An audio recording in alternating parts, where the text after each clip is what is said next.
দেবে না, তোমার যা মনে চাইবে তাই দেবে। কি ব্রিজ হচ্ছে এটা? ওই যে পাশ দিয়ে, হ্যাঁ, নতুন যে ব্রিজটা হচ্ছে এটা দিয়ে তো এ যায় না।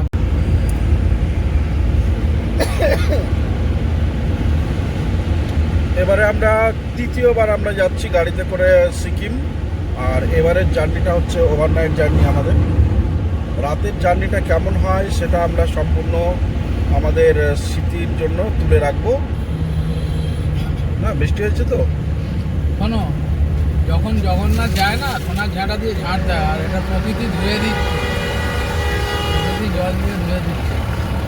এই ভিডিও করছি জানো, এই জন্য না, না,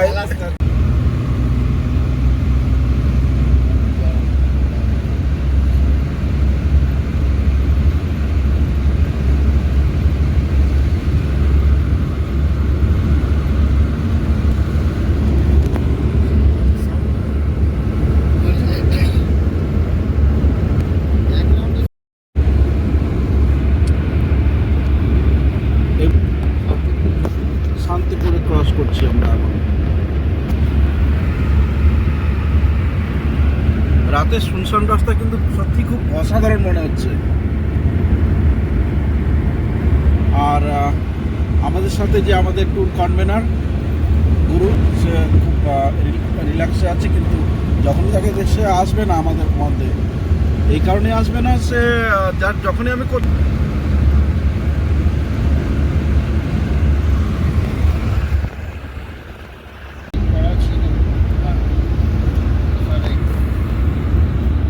কল্যাণীর টোল ট্যাক্স থেকে কম করে কৃষ্ণনগর পর্যন্ত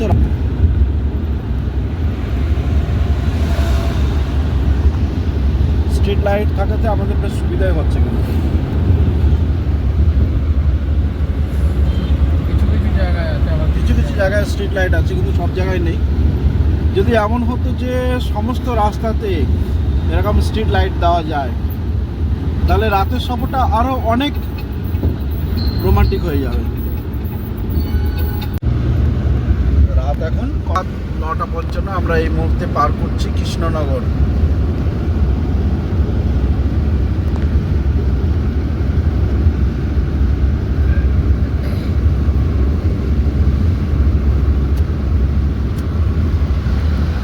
রাতের কৃষ্ণনগরের সেই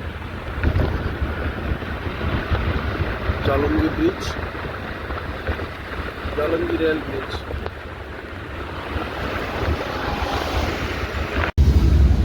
ভিডিওটা করার সময় হবে।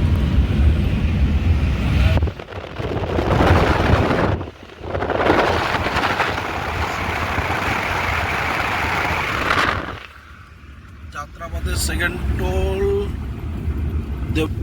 বেথুয়া দেবগ্রাম।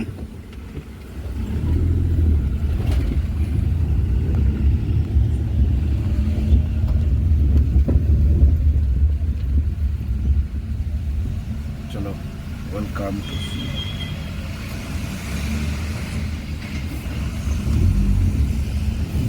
ওই দেখো, এখন বাজে 11:05, আমরা পার হচ্ছি বহরমপুর বাইপাস।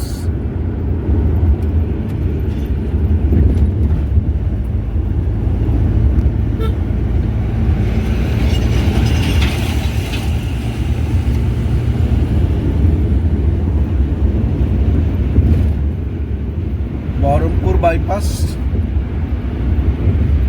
নিচে আমাদের ভাগীরথী নদী।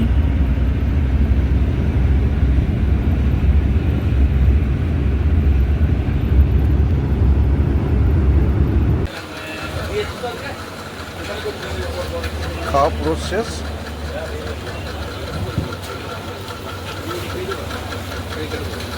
খুব কুয়াশু। আমাদের শুরু হয়েছিল গতবারে রাত 12টা, আমরা এই সালুজা হোটেলে এখানে খাওয়া দাওয়া করে এবার আমরা রওনা দেবো আবার উত্তরের পথে।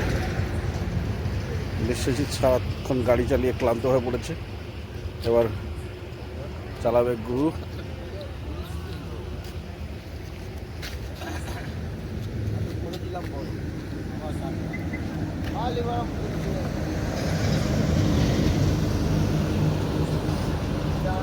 চলো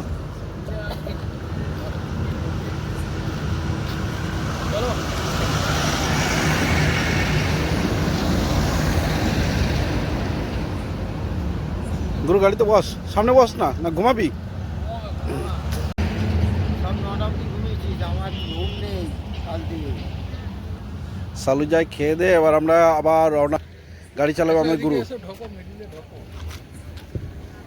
সঙ্গে একটা সেলফি, সবাই মিলে হয়ে যাবে। আমার মাথার পেছনে দিয়ে যাচ্ছে। কিন্তু গাড়ি ঠেলে দিচ্ছিস। গাড়ি চলে যাচ্ছে। হ্যাঁ,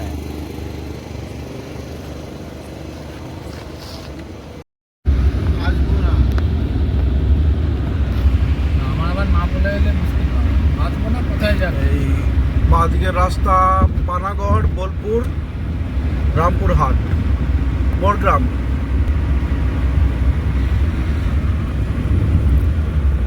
ফারাক্কা সোজা রামপুরহাট।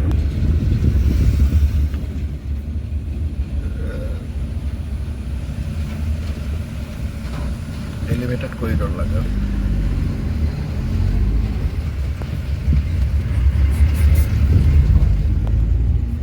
আর কত কিলোমিটার? ঠান্ডা ঘুরছে।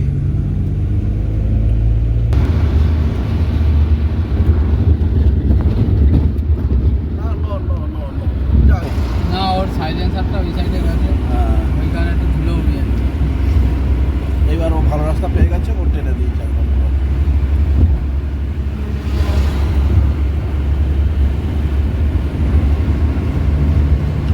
দিনাকে একটু জুম করে নিই না উপর। কেটে যাচ্ছে ওই যে।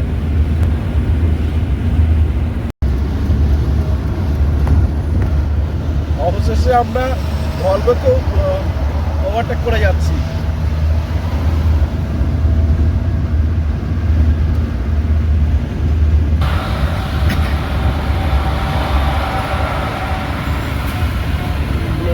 ভলভো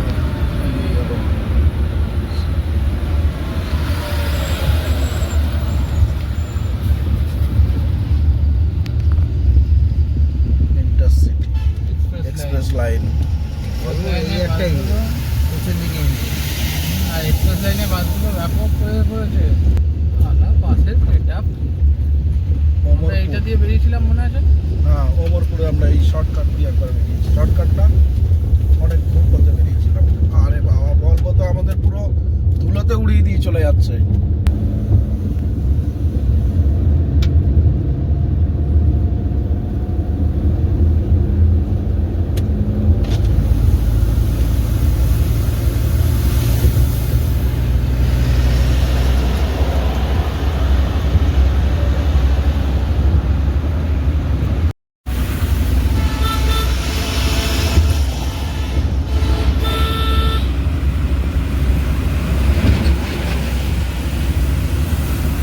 ভলভোর রেষারেষি চলছে, আর তার পেছনে আমরাও আছি।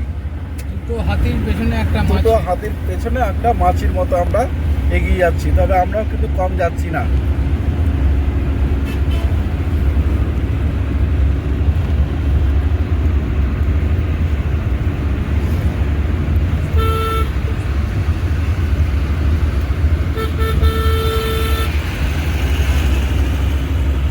ভলভো রেষারেষিতে আমরা কম করছি।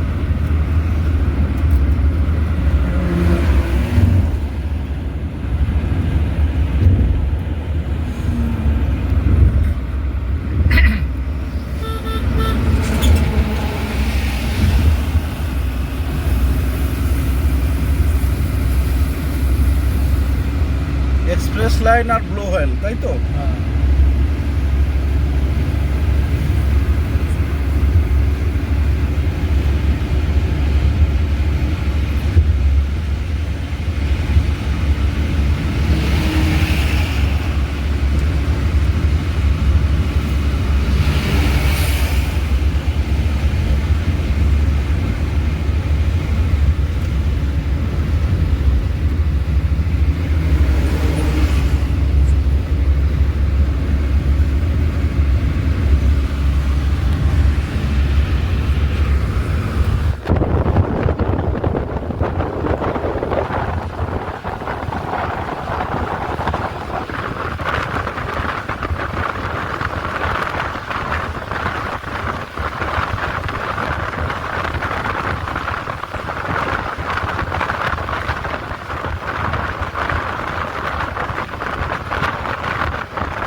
বাজে, আমরা এই মুহূর্তে ফারাক্কায় পৌঁছে গেছি। তবে রাতের বেলা তো এখানে প্রচণ্ড জ্যাম, সেটা এই লাইনটা দেখলেই বোঝা যাচ্ছে। তবে যে ওইদিকে জ্যাম আছে। রাত্রিবেলা ভলভো বাসকে সবসময় ফলো করা উচিত, ভলভো বা দূরপাল্লার বাসগুলো। তার কারণ ওদের কাছে অনেক আগের থেকে খবর থাকে কোন রাস্তায় কতটা জ্যাম আছে। আমি দেখে এলাম মোটামুটি ফারাক্কা ব্রিজে ঢোকার আগে 2 কিলোমিটার টানা লম্বা জ্যাম আছে, যেটা আমরা থাকলে ওখানে ফেঁসে যেতাম।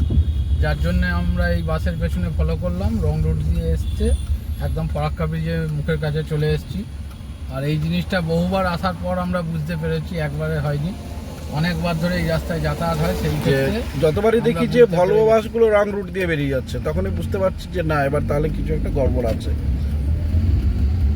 আচ্ছা, রং রুট দিয়েও কিন্তু একে অপরের আগে যাওয়ার চেষ্টা করছে।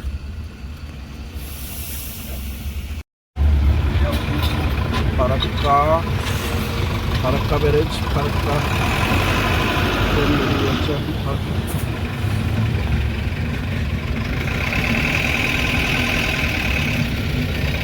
রাত 1:30টার সময় ফারাক্কা ব্যারেজের অবস্থা। 3 কিলোমিটার জ্যাম। মোটামুটি যেটা জানা যাচ্ছে যে 3 কিলোমিটার পর্যন্ত জ্যামের প্রভাব হতে পারি আমরা। ট্রেন চলে যাচ্ছে।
একটা 10 থেকে 1:40 পর্যন্ত আমরা এই রাতে ফারাক্কা ব্যারেজের উপরেই জ্যামে আটকে রয়েছি। এখনো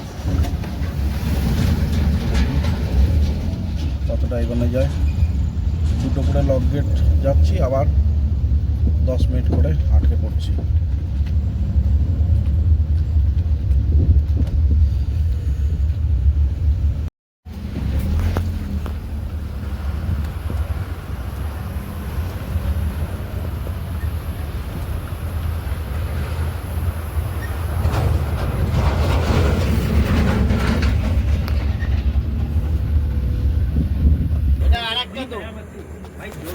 একটা পুরো ঠান্ডা হয়ে গেছে, একটা ঠিক আছে। पहला लक्षण यही होता है कि वो कुछ भी नया सीखना बंद कर देता है। तो अगर आपको भी गरीब नहीं बनना है तो सबसे पहले एक काम करो, अपने फोन से इंस्टाग्राम डिलीट कर दो। 2:40 ফাঁকা রাস্তা, মালদা বাইপাস ক্রস করার পরে যেন একটা জলঙ্গা মোড় বলছে এই জায়গাটার নাম। এটা হ্যাঁ, দাঁড়াচ্ছি।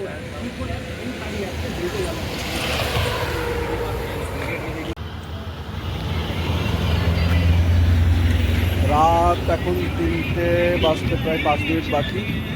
আমরা জাস্ট গাজল টোল ক্রস করলাম, আর এখন গাড়ির একটু কাজটা পরিষ্কার করার জন্য এটা দাঁড় করিয়েছি।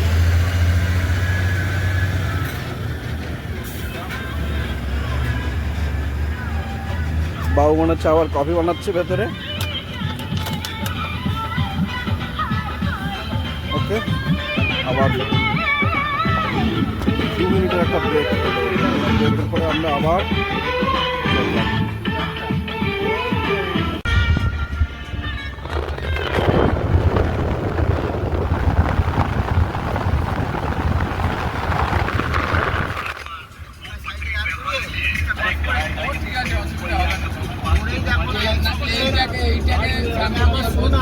এটাকে শ্যাম্পু দিয়ে আগে ঘষতে হবে।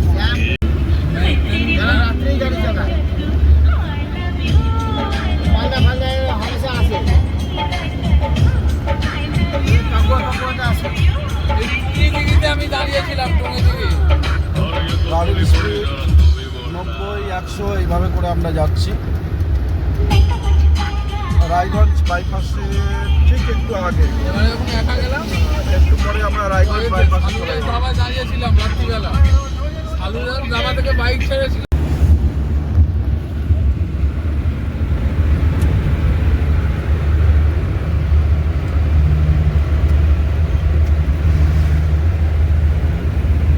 এই রাতের বেলা রায়গঞ্জ বাইপাসে তাও আবার গাড়ির স্পিড আমাদের চলছে এখন 100, অল্টো K10।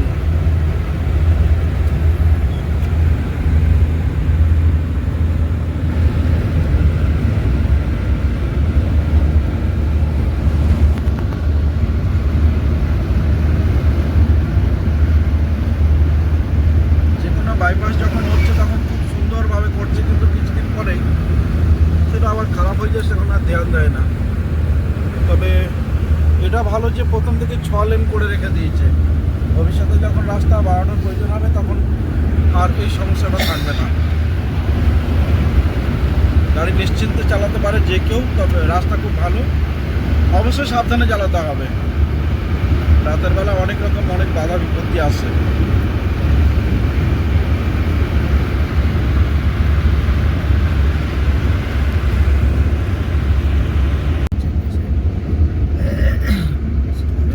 আরেকটা টোল গেট রায়গঞ্জ বাইপাস আর ডালখোলার মাঝের টোল গেট। এটা যাদের ফাস্ট্যাগ নেই তারা ফাস্ট্যাগ, যাদের নেই তাদের টাকা দিতে হবে। ফাস্ট্যাগ না থাকলে তখন পয়সা দিতে হবে। হ্যাঁ, এটা ধরো 65 টাকা কাটবে, সেটা 130 টাকা। কেন? আমার মনে হচ্ছে এটাই হবে। এবার আমরা ডালখোলায় প্রবেশ করছি, আর পথের ধারে যে সৌন্দর্য সেটা তো দেখতেই পাচ্ছি আমরা।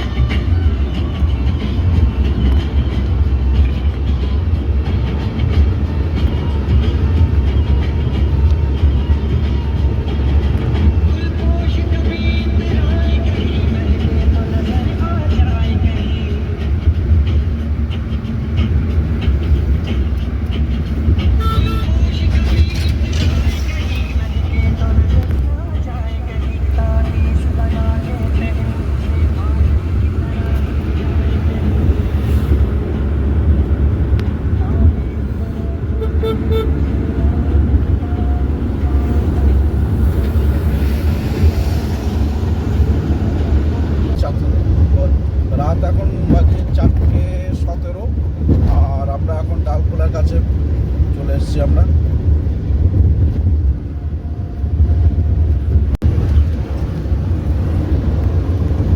পথের সৌন্দর্য যদি এরকম সুন্দর হয়, পথ যদি এরকম সুন্দরভাবে সুসজ্জিত হয়, তাহলে কিন্তু রাতেই লোকে জার্নিটা করবে।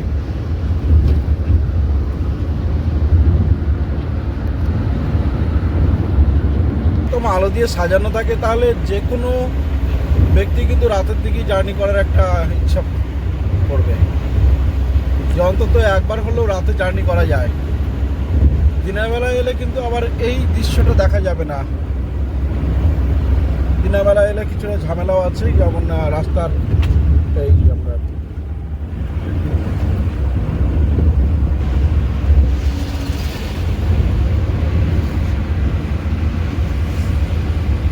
ডালখোলা উপর দিকে যে রোডটা চলে গেছে সেটা পূর্ণিয়া রোড, আর আমরা এখন এই দিক দিয়ে ব্রিজের নিচ দিয়ে গিয়ে ডান দিকে নিয়ে নেব।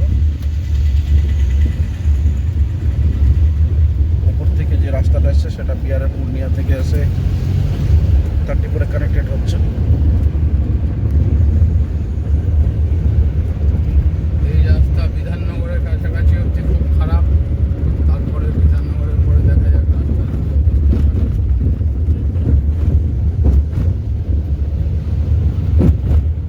রাত ভোর হয়ে গেছে। ভোর রাত বলা যাবে না, ভোর 4:45। ডালখোলার ছাড়িয়ে কিষানগঞ্জ রোডে আমরা দাঁড়িয়ে এই জায়গাতে কফি বানাচ্ছি, দাঁড়িয়ে দাঁড়িয়ে রোডের ধারে বসে।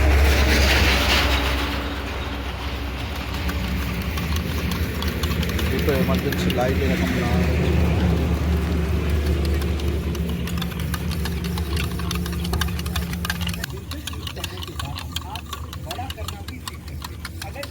এ বিশ্বজিৎ এটা নিয়ে এসে জলটা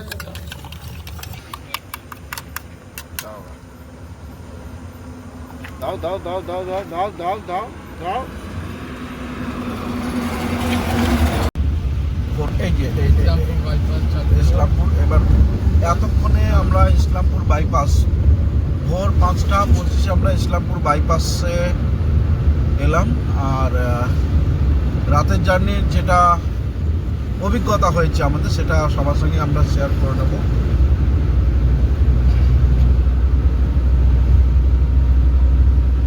রাতের জার্নির অভিজ্ঞতাটা আমরা অবশ্যই মনে রাখবো, যাতে আর কন্টিনিউ রাতে গাড়ি চালানোর আমাদের ওস্তাদ বিশ্বজিৎ, আর পুরো ট্যুরের ম্যানেজমেন্ট করার দায়িত্বে যে আছে সে এখন শুয়ে পড়েছে। ও মুখ দেখা যাচ্ছে না বা মুখ দেখাবো না।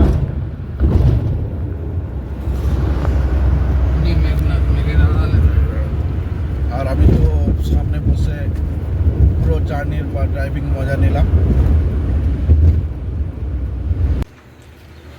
চাকা গেছে খারাপ হয়ে, এখন সেই চাকা আমরা খারাপ হয়ে যাচ্ছি। চলো নেই চলো, হালকা তো এমআরএফ হয়ে যা এমআরএফ কিরকম এই একদম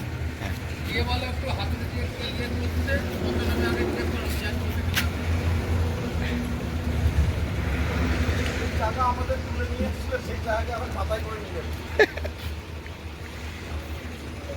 আমাদের গাড়ির রিং টাল হয়ে যাওয়ার কারণে আমাদের গাড়ি একটা পেট্রোল পাম্পে দাঁড় করিয়ে এই যে আমাদের বিশ্বজিৎ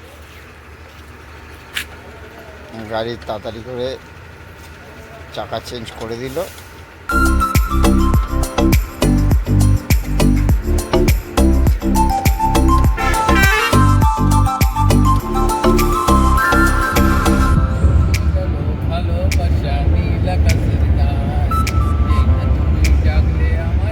চা বাগানের শ্রমিকরা দলে দলে কাজে যোগদান যাচ্ছে। আমরা ফুলবাড়ি রাস্তা ক্রস করে এসে আমরা এখন বাগডোগরা রাস্তা দিয়ে আমরা এগোচ্ছি।